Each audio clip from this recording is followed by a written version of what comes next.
Now, three reasons why you should not invest here in Europe. That is for those of you that are staying here in Europe. Whether you want to buy a house, you want to do business here, you want to open store, three reasons why you should not do that. And I will also tell you the corresponding solution in case you have find yourself in any of this situation, what to also do and how to understand the situation better.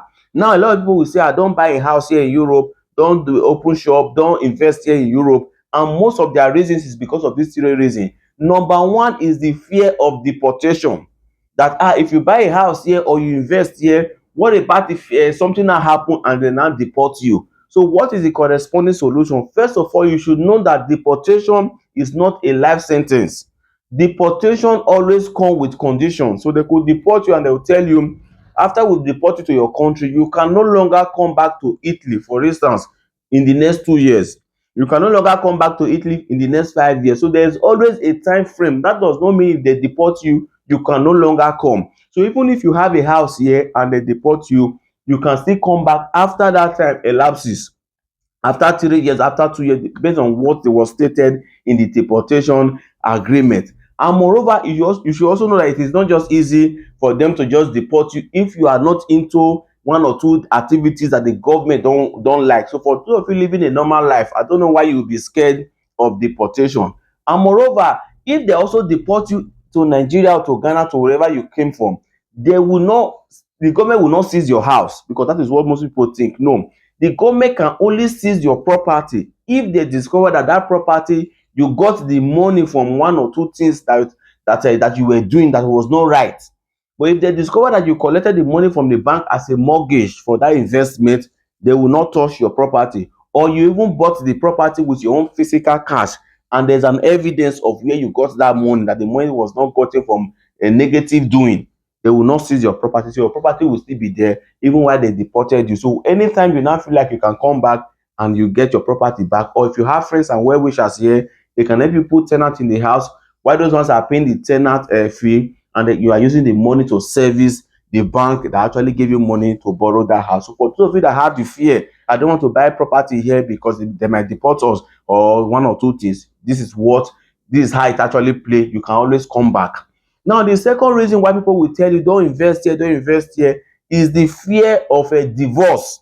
So people will say, if you buy a house here and your wife divorce you, they will not give the house or give the house to your wife. So I've told you several that it is not in all cases. It depends on the type of marriage that you also did. But whichever type of marriage that you did, if you definitely divorce and you have children that are still very small, they are going to give the house to your wife. And I've also repeatedly said it in most of my videos that does not mean that they will dash your wife the house. No, they only gave that house to your wife to train your children. So when those children becomes 18 years adult, you can come back and collect your house. So people will say, who will not be paying for the house during this period? You will still be the one as the man to be paying for the mortgage of the house. So it will still be like an investment for you. So if you pay for 10 years, you pay 10 years for that house. It's like you are putting money somewhere. So after the whole thing, you can come back and collect your house. So if you want to sell the house, you sell the house and you get all those investment back. So people say, okay, what about those that did comunione legale, which is the type of marriage that join all property together, that this property belongs to you and your wife?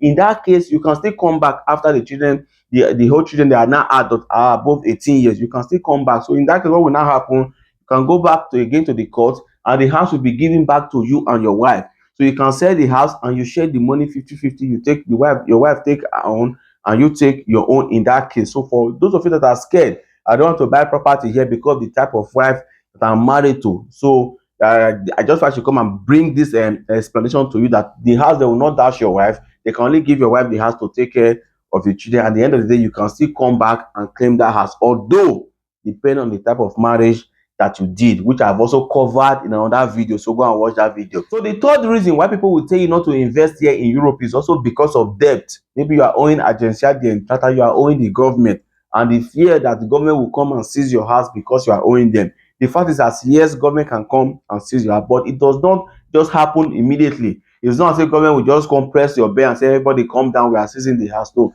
these things also take process. First of all, if the debt that you are owing the government is not up to 120,000 euros, the government cannot come to seize that house. Or if the house that you also bought is not up to 120,000 euros, the government will not also come and seize it. But what the government can do, they can register that debt that you are owing, they can place it on the house, but you will still be there. But before they even place that debt on the house, e also take process. They will first of all send you several letters telling you to come and pay them their money. Then if you still refuse, they will also send you a letter notifying you that they want to register this debt. They call it hypothecarian. They want to register this debt on the house, and they will give you plan on how you can quickly come to their office and renegotiate with them. So if you still could not renegotiate with them, they will finally put the hypotheca in the house, put the debt in the house. What that means is that you might not be able to sell the house if you want to sell it tomorrow. So if you are owing them 100,000, they place 100,000 on top of that house. So if you want to sell the house and you sell it, eventually sell the house for 120, government will take their 100,000 and you just be left with 10,000. So that's a disadvantage. But you also have room to always negotiate this your debt. So for those of you that have this fear that you are owing the government, and you already bought a house, just know that they will not just come and drive you out.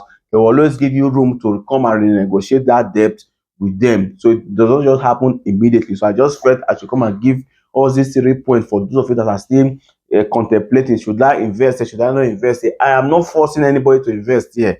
I'm not so forcing anybody to invest. So if you feel like investing here and you have this three fear, I just felt I should come and explain it to you. If you also feel like investing here, there is no problem. You can do what you feel like doing. So please share this video so that you get to as many people as possible. And don't forget to also use tap send, that happens to be the best app everybody are now using now to send money to Nigeria with the highest exchange rate. If you put my promo code Heroes TV, they will dash you €5 in your first transaction. You can get tap send from Play Store or for Apple Store. And if you have problem using tap send with your postpay account for the very first time, you can write it in the comment section, then I will contact you. Thank you and God bless you.